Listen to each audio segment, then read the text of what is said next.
Greetings and welcome back, gentles and ladiesmen, to episode 6 of Let's Play Metroid Prime. I am ExoParadigmGamer, and we're going to be kicking things off with a boss battle. Good old-fashioned boss scuffle with none other than Dark Samus herself. Or itself, or himself. I don't know if it's gendered or not. Now, I'm struggling with whether or not I want to reveal this yet. I'll save it for later. I'd rather talk about something else while we fight her here. One thing to keep in mind, if you are going for 100% scan log in this game, which I don't recommend unless you're crazy. By the way, I love the boss theme for Dark Samus. But the bosses in this game actually have something of multiple stages. As you can see, Dark Samus 1. Well, it might just mean you fight, spoiler alert, you fight Dark Samus multiple times in this game. But scans indicate the presence of a Phazon and your genetic material within this entity. She wears a version of the Varia suit, altered and augmented by the Phazon within her. Primary weapons include the missile launcher and a scattershot variant of the power beam. Boost and jump abilities are superior to yours. This ability to generate Phazon energy shields is also present. So I'd say that out of all the different attempts by Nintendo to create like an evil version of Samus for Samus to fight, Dark Samus is probably the best. I honestly found the SAX more annoying than anything to fight in Metroid Fusion, especially like I don't mind like the parts where you gotta run away. I feel like thematically that's pretty damn cool that you gotta like avoid something that's essentially more powerful than you and wielding all of your abilities, but it was kind of an annoying boss to fight because it could kill you so quickly.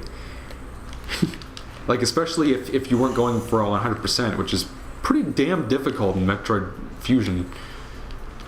Dark Samus, I feel, is an interesting boss in terms of its attack patterns. It's not too, compared to some of the other bosses in the game that have armor and defenses that you gotta get around, it's, you know, fighting her is pretty straightforward. You just sort of strafe around her attacks and shoot her when she's vulnerable. She has a couple of interesting attacks that, whoa. Yeah, case in point. She's a smaller, more nimble target than a lot of the bosses in this game. Or especially compared to Prime 1, where all the bosses like Flagra and Thardus are all like these big, gigantic monsters. I like that this game, you know, again, I like the bosses in this game. I feel like there's a lot more variety to them. I feel like, you know, like it's a lot less repetitive in terms of the sort of bosses that you face and the sort of strategies you need. Because like Thardus was so goddamn repetitive. It's just like after you get to like the 15th stone on the guy, you get sick of the attack pattern you gotta go through just to defeat the boss. And I know I'm making it look easy, but you know, like again, if you're playing the GameCube version, it's a lot more challenging.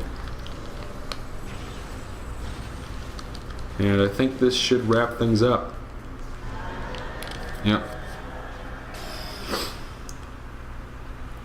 So, what is worth talking at this point, and is very evident in the lore entries we read, is that there is Phazon on this planet, and it is essentially the thing that Dark Samus is after. So, if you played Prime 3, you might have a pretty good inkling of what that celestial object was that hit Dark Aether.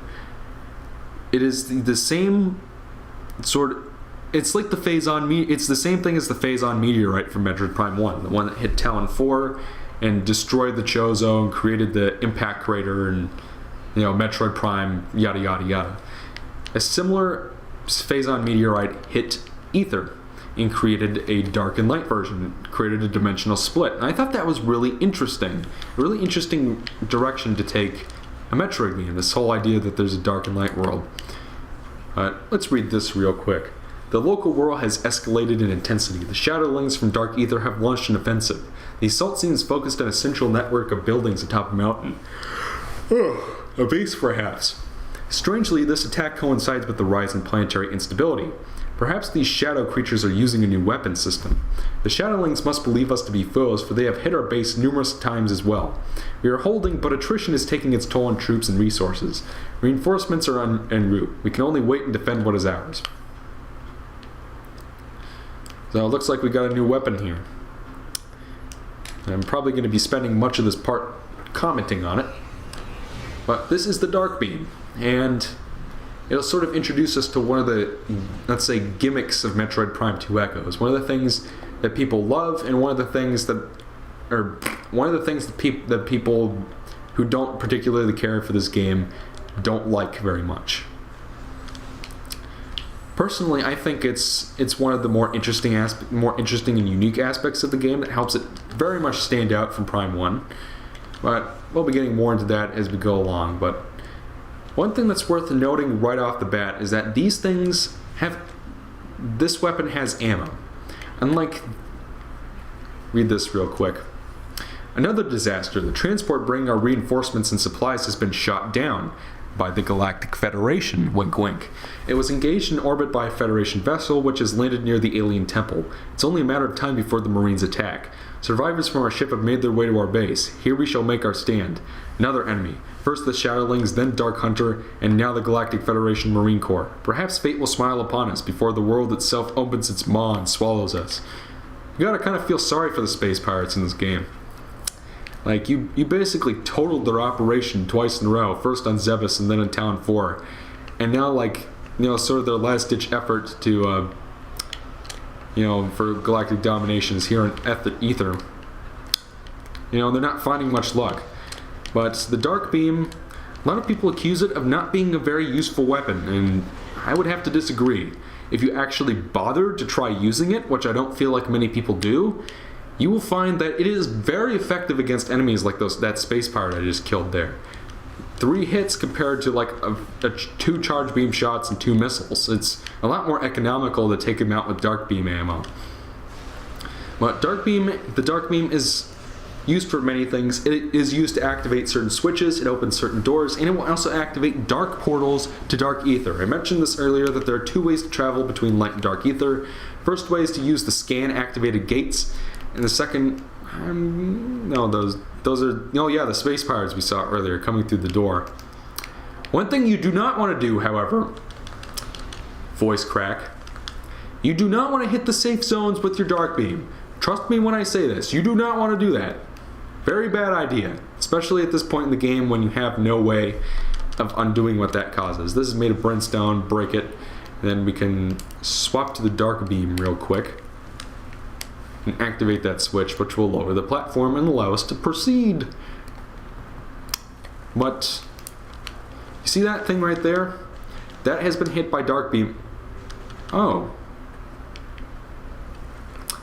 I'm going to be honest with you folks, I thought you had to get the Dark Beam's complement to undo that, but I guess you could just shoot it off. Alright, I didn't know that.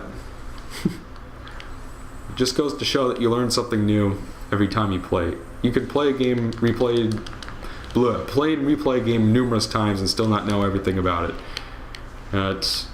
You still have no easy way to kill Warrior Ing yet, so missiles are a good way to go.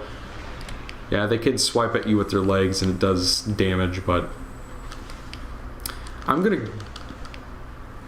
really do not want to bum rush this because it would be fatal to me. I have not saved yet, folks, because it's kind of a pain to do that in between sessions, and it's more convenient for me as a content creator.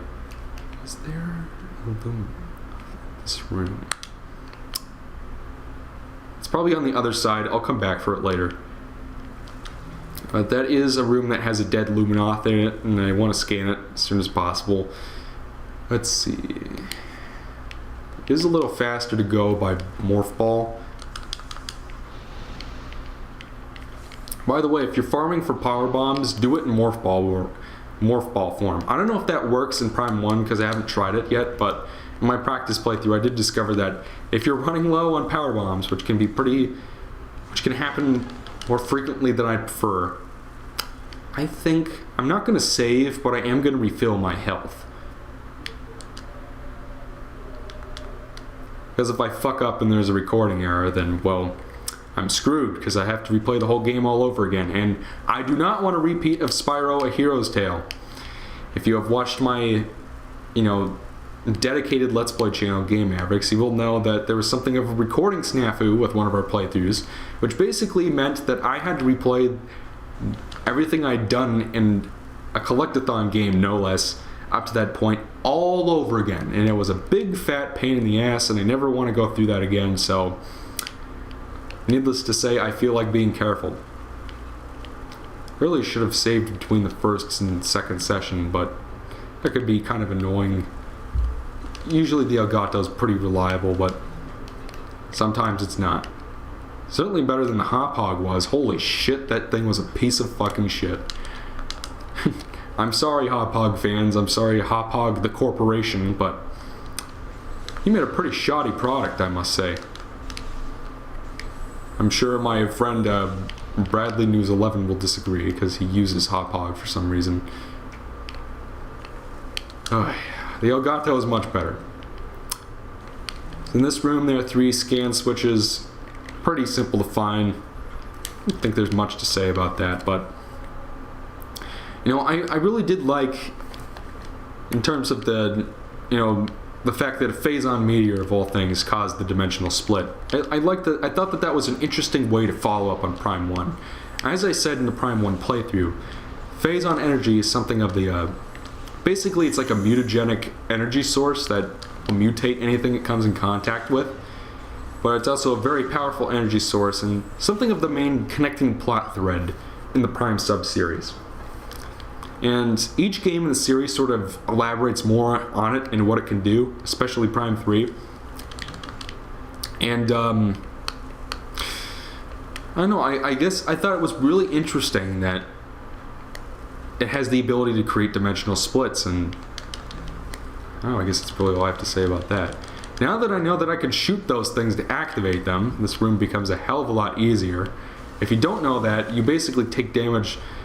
Oh yeah, that purple cloud there kills you much faster. Let's see. You might notice that I'm not using my dark beam that much in this room. Well, that is because the dark beam is not very effective against dark ether enemies, because they're dark enemies. We'll be getting a new weapon in just a few seconds, pretty much, that'll make much quicker work of dark ether enemies. So let's see, shoot the switch and go through this little platforming section. I think these are night barbs. Night barbs are small airborne darklings. Small and weaker than a hunter ing, a night barb will travel with a large pack to increase its odds of survival. This is why, since their primary predators are hunter ing. Now, the game uses the word darkling to refer to many of the enemies you fight in Dark Ether. I'm not sure if that just means that it's a creature that can be fought in Dark Ether, or if it means that it's a creature that has been possessed by the Ing. Many of the enemies you will encounter in Dark Ether are. Let's see, it's a dead Ruminoth. I guess it's, weapons have been stripped. So this is the light beam.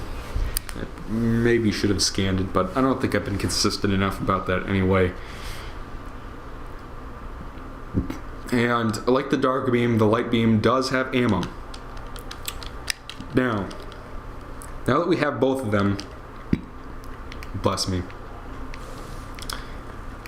you might notice that in terms of what these two weapons can do and how they fire and stuff, they're very much based on the plasma beam and the ice beam from Metroid Prime 1. And